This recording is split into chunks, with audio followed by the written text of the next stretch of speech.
নমস্কাৰ সকলোকে স্বাগতম জনাইছো ইউটিউব চেনেল কুমাৰ বাসন্ত আসামলৈ একাংশ টেট উত্তীৰ্ণৰ দাবী মই এই ভিডিঅ'টো যোগেদি ৰাজহুৱা কৰিব বিচাৰিছো মই আশা কৰোঁ এই ভিডিঅ'টো সকলোৱে শ্বেয়াৰ কৰিব আৰু জনপ্ৰতিনিধিসকলৰ লগতে শিক্ষা বিভাগৰ ঊৰ্ধ্বতম কৰ্তৃপক্ষই যাতে এই ভিডিঅ'টো চাবলৈ পায় তাৰ কাৰণে সকলোৱে চেষ্টা কৰিব এটা মই মূলতঃ ক'ব বিচাৰিছো যে শেহতীয়াকৈ একাংশ টেট উত্তীৰ্ণই দাবী জনাই আছে নিযুক্তিৰ সন্দৰ্ভত যে স্থায়ী নিযুক্তি নহলেও কন্টেক্সুৱেল হিচাপেও নিযুক্তি দিব লাগে এই দাবীৰ সন্দৰ্ভত মই আজি মূলতঃ ভিডিঅ'টোত আলোচনা কৰিম ইয়াৰ প্ৰাসংগিকতা কিমান আৰু এই সন্দৰ্ভত গুৰুত্বপূৰ্ণ কিছু কথা আলোচনা কৰিম মই আশা কৰোঁ এই ভিডিঅ'টো সকলোৱে শেষলৈকে চাব 2012 চনত যেতিয়া প্ৰথমবাৰৰ কাৰণে এলপি আৰু ইউপিৰ টেট পৰীক্ষা অনুষ্ঠিত হৈছিল তেতিয়া প্ৰথম পৰ্যায়ত সকলোকে ঠিকাভিত্তিকভাৱে নিযুক্তি দিয়া হৈছিল এইখিনিতে প্ৰশ্ন হয় 2012 চনত কি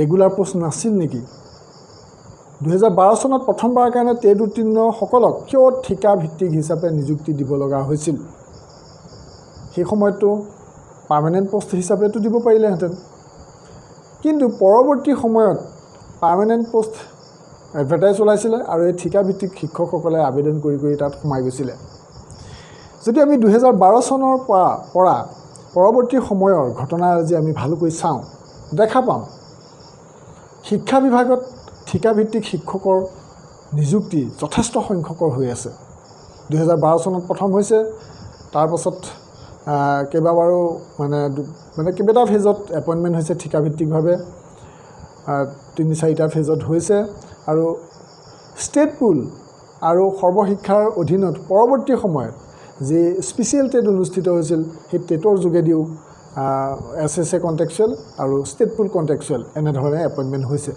অৱশ্যে ডাইৰেক্টৰ অফ এলিমেণ্টাৰী এডুকেশ্যনৰ ফালৰ পৰা যি পাৰ্মানেণ্ট ভেকেণ্ট পোষ্টৰ এডভাৰটাইজ কৰিছিলে সেই এডভাৰটাইজতো এপইণ্টমেণ্ট হৈছিল কিন্তু পৰিসংখ্যাৰ পৰা দেখা যায় যে অসমত এলপি আৰু ইউপিত ঠিকাভিত্তিক শিক্ষক বেছি পৰিমাণে নিযুক্তি পাইছিলে এতিয়া সেই ঠিকাভিত্তিক শিক্ষকসকল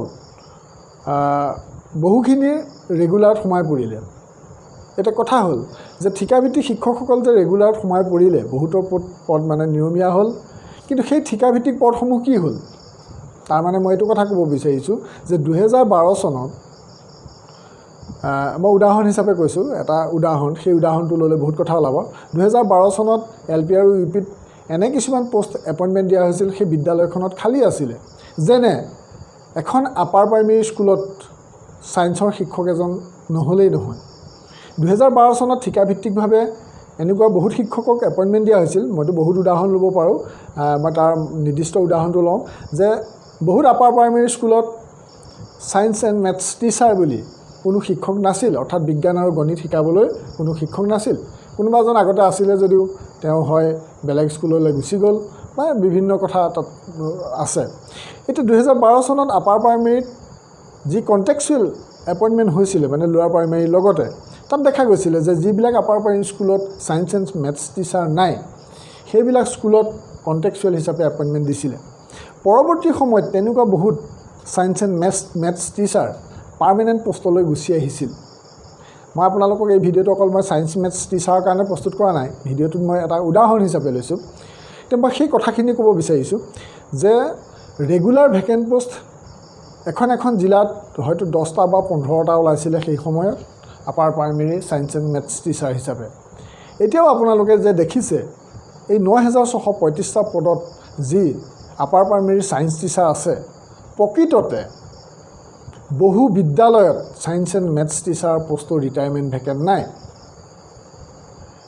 বুজি পাইছে কথাটো যে ৰেগুলাৰ পোষ্টবিলাক কোনবিলাক যিবিলাক নেকি ৰিটায়াৰমেণ্ট ভেকেণ্ট পোষ্ট কিন্তু কোনো এখন আপাৰ প্ৰাইমেৰী স্কুলত যেতিয়া শিক্ষক সেই পোষ্টটো নায়েই তেতিয়াহ'লে ৰিটায়াৰ হ'ব ক'ৰ পৰা গতিকে সেই পোষ্টটো মানে ৰেগুলাৰ ভেকেঞ্চি পোষ্টত নাই মানে মই এইটো ক'ব বিচাৰিছোঁ যে এখন জিলাত যদিহে 300খন আপাৰ প্ৰাইমেৰী স্কুল আছে তাত কিন্তু ধৰি লওক 100খন আপাৰ প্ৰাইমেৰী স্কুলত ছায়েন্স এণ্ড মেথছ টিচাৰ নাই আপোনাৰ ওচৰৰ স্কুল এখনৰ উদাহৰণ লওকচোন বাৰু আপোনালোকে অনুসন্ধান কৰিলে গম পাব প্ৰত্যেকৰে নিজৰ ওচৰৰ আপাৰ প্ৰাইমেৰী স্কুল এখনত আপোনালোকে অনুসন্ধান কৰি গম পাব যে 2012 চনত টেটৰ টিচাৰ আহিছিলে মানে টেট উত্তীৰ্ণ শিক্ষক আহিছিল আৰু পৰৱৰ্তী সময়ত তেওঁ হয় ট্ৰেন্সফাৰ হৈ গ'ল নহয় লোৱাৰ প্ৰাইমেৰীত ৰেগুলাৰ পোষ্টত সোমাই পৰিল কিন্তু কিয় সোমাই পৰিলে upper primary science and maths টিচাৰজন কিয় লোৱাৰ প্ৰাইমেৰী পোষ্টত গুচি গ'ল তেওঁ মানে দুইটা টেট পাছ কৰি থৈছিলে গতিকে তেওঁ দেখিলে এইটো কণ্টেক্সুৱেল গতিকে ৰেগুলাৰ পোষ্টত তেওঁ গুচি গ'ল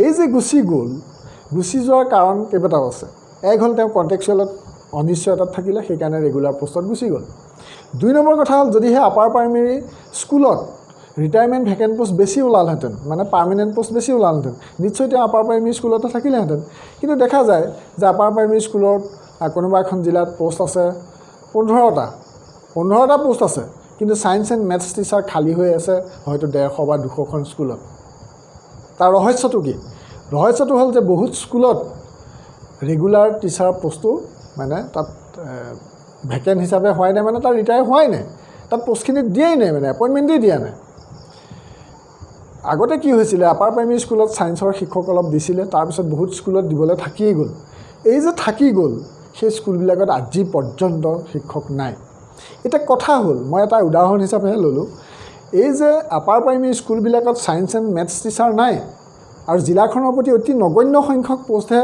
ওলাইছে গতিকে সেই স্কুলবিলাকত সায়েন্স এণ্ড মেথছ পঢ়ুৱাবৰ কাৰণে এপইণ্টমেণ্ট দিলে যেনিবা কিন্তু বাকীবোৰ স্কুলত কোনে পঢ়ুৱাব তাতো ৰেগুলাৰ ভেকেঞ্চি পোষ্টো নাই আৰু শিক্ষক কণ্টেক্সুৱেল টিচাৰো নাই গতিকে সেই বিদ্যালয়বিলাক যদি ভাল ধৰণে আগবঢ়াই নিব বিচাৰে চৰকাৰে তেতিয়াহ'লে তাত ৰেগুলাৰ পোষ্ট নহ'লেও কণ্টেক্সুৱেল হিচাপে এপইণ্টমেণ্ট দিয়াটো খুবেই প্ৰয়োজন আচলতে যদি এপইণ্টমেণ্ট নিদিয়ে তেতিয়া ৰাইট টু এডুকেশ্যন যি এক্ট সেই এক্টখন আচলতে চৰকাৰে নিজেই ভংগ কৰা হয় এইখিনি যুক্তি সহকাৰে কৈছোঁ আপোনালোকে মোক এই ভিডিঅ'ত কমেণ্ট কৰি জনাব আপোনালোকৰ ওচৰৰ মই বিদ্যালয়বিলাকৰ কথা কৈছোঁ আপোনালোকৰ হয়তো বহু বিদ্যালয় আছে লোৱাৰ প্ৰাইমেৰী স্কুলত এজন শিক্ষক আছে এজন শিক্ষকটো আজিকালি থাকিব নোৱাৰে আৰু বাতৰি কাকতত খবৰো ওলাইছে এই সম্পৰ্কে যে অসমত বহুত সংখ্যক বিদ্যালয় এজনীয়া শিক্ষক তাৰে হয়তো কিছুমান স্কুলত ৰিটায়াৰমেণ্ট ভেকেণ্ট পোষ্ট নাথাকিবও পাৰে এনেকুৱা পৰিস্থিতি হৈ আছে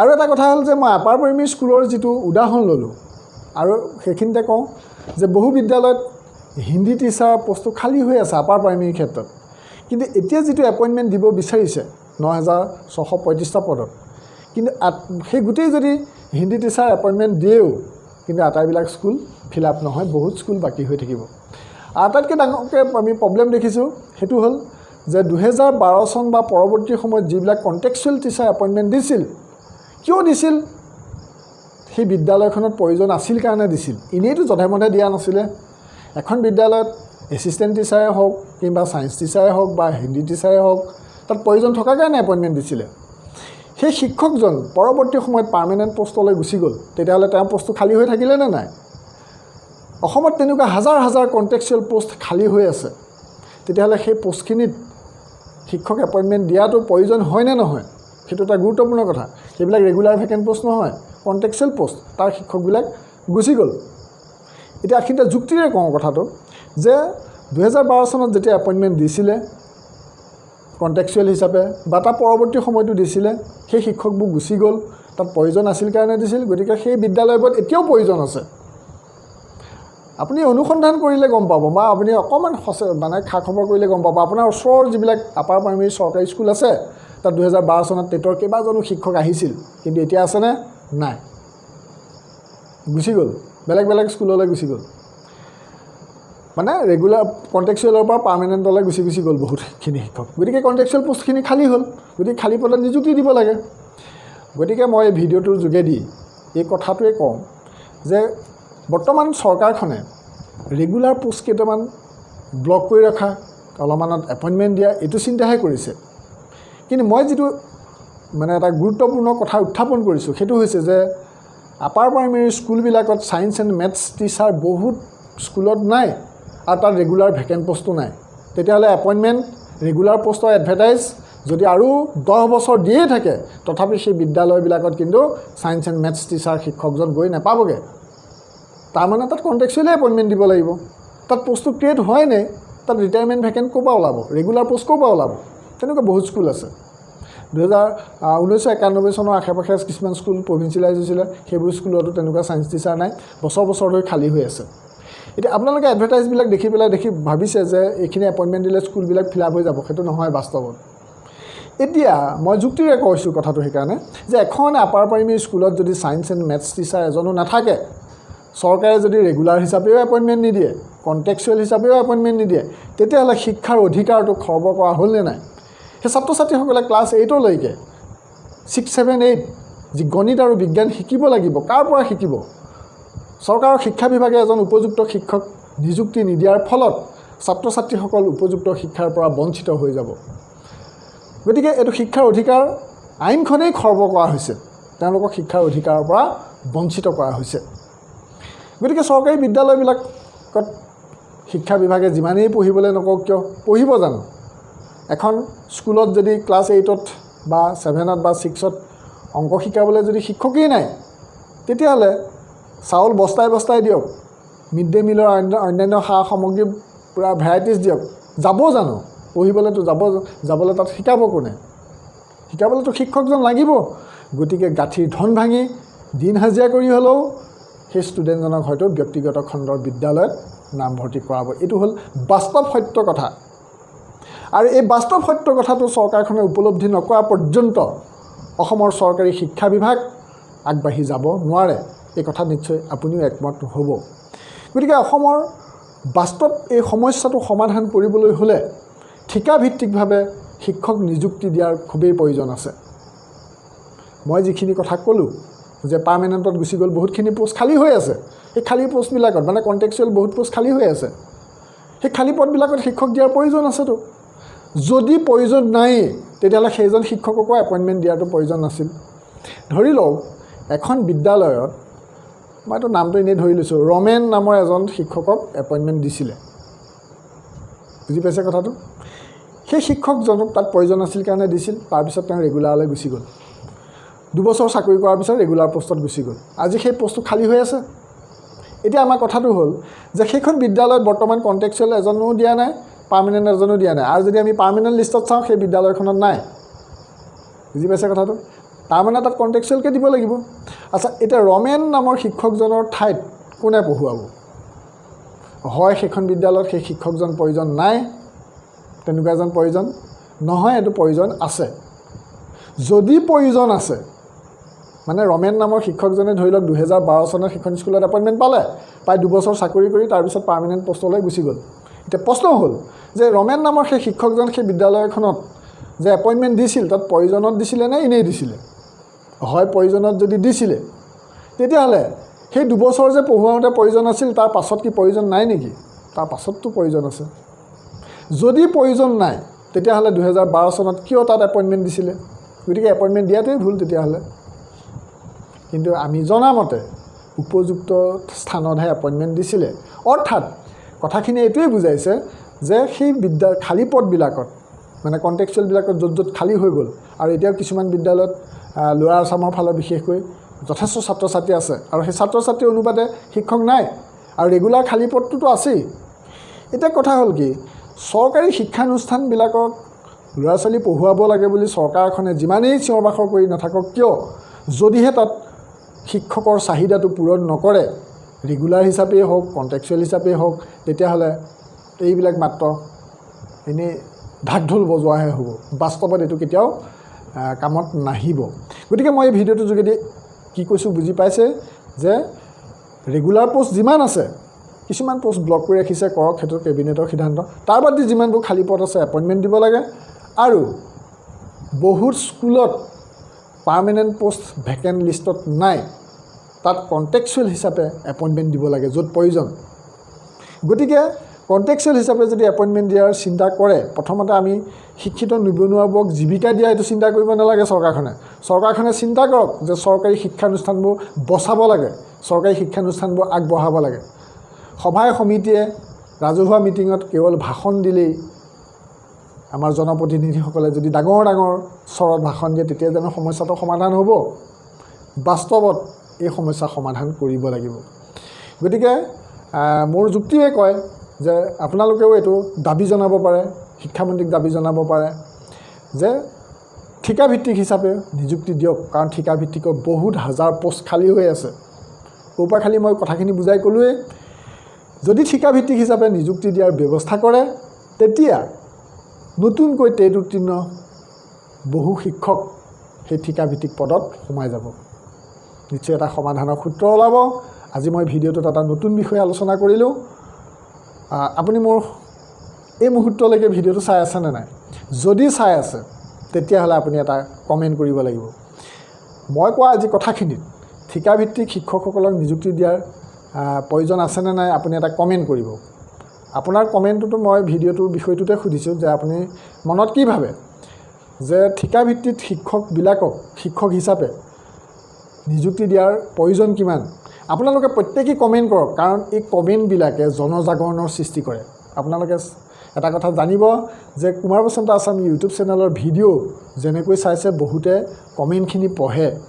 আপোনাৰ কমেণ্টটো কিন্তু বহুতেই পঢ়িব।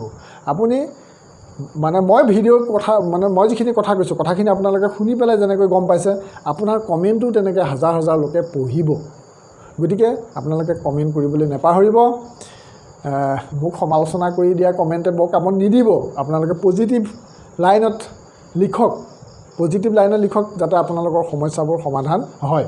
গতিকে ঠিকাভিত্তিক শিক্ষকৰ সন্দৰ্ভত আপোনালোকে কমেণ্ট কৰক আৰু মনৰ যি কথা আছে কমেণ্ট ছেকশ্যনত লিখিব। মনত ৰাখিব যে যিটো কমেণ্টে বহুতক সহায় কৰে, বহুত শিক্ষিত নিবনুৱা যুৱক যুৱতীৰ ভৱিষ্যতটো উজ্জ্বল হৈ উঠে বা এটা জাগৰণৰ সৃষ্টি হয় এটা গুৰুত্বপূৰ্ণ কামত, তেনেধৰণৰ কমেণ্ট দিয়াটো শিক্ষিতজনৰ কৰ্তব্য আৰু সেইটো দায়িত্ববোধ হয়। আৰু বহুতে আৰু কি কয়, এনে কিছুমান জাহা তাহা কমেণ্ট লিখে, সেইবিলাকৰ নিজৰ পৰিচয়টো নিজেই দিয়ে। যিয়ে নহওক, আপোনালোকক বহু সময় আজি কথাখিনি ক'লোঁ। ভিডিঅ'টো কেনে পালে নিশ্চয় জনাব। লাইক এটা কিন্তু কৰিব। যদি লাইক কৰে আপোনালোকৰ কাৰণে, তেতিয়াহে গুৰুত্বপূৰ্ণ বিষয়ত মই ভিডিঅ' বনাবলৈ অধিক উৎসাহিত হ'ম। আৰু চেনেলটো ছাবস্ক্ৰাইব কৰা নাই যদি ছাবস্ক্ৰাইব কৰি থ'বলৈ ক'লোঁ। মই প্ৰথমে কোৱা নাই ছাবস্ক্ৰাইব কৰিবলৈ, একেবাৰে শেষতহে কৈছোঁ। যদি গোটেই ভিডিঅ'টো চাই ভাল পাইছে ছাবস্ক্ৰাইব কৰি থওক। কাৰ কামত আহিব? আপোনাৰ কামত আহিব। ঠিক আছে, আজিলৈ ইমানটা সামৰণি মাৰোঁ। নতুন এটা ভিডিঅ'ত পুনৰ লগ পাম। থেংক ইউ ফৰ ৱাচিং। জয় আই অসম।